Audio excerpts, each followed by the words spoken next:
Now, I am just pointing it out as one way, not only to control the expenditure but also to increase defense preparedness and defense effectiveness of this country. Full stop. According to the report of the Public Accounts Committee, Jaguar plane is supposed to be the license produced in our country. Full stop. It is being produced in our country and the raw materials are imported. Full stop. However, the government statistics have given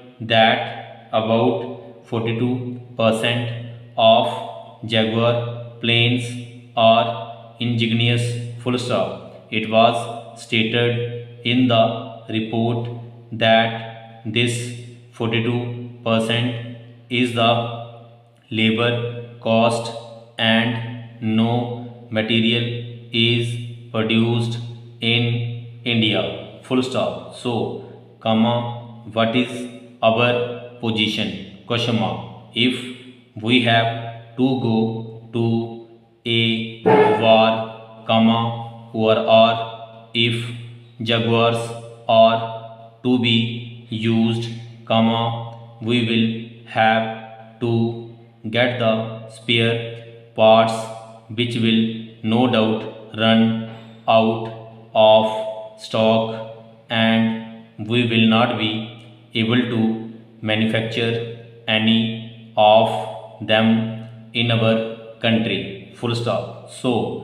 what is the purpose of having production of Jaguars in this country? Question mark. We have been able to reduce the cost of these planes.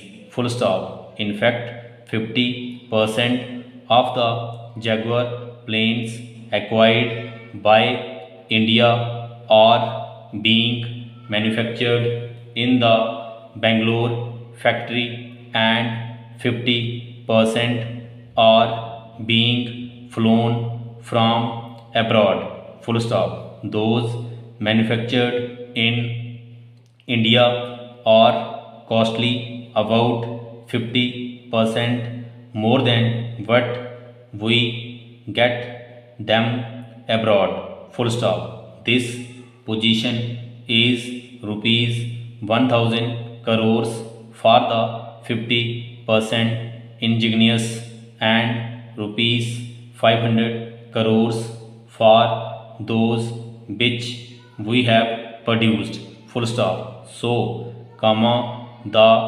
pertinent question is why are we spending so much money on the production of Jaguars in India if we are not going to use this indigenous capacity later on because we are not going to manufacture further either Jaguars or any other planes here. Full stop. We have not decided it yet, although the committee recommended that the decision should be taken by the government before all the planes have been produced. Full stop. But no decision has been taken. Full stop. This is so in many other cases. Full stop.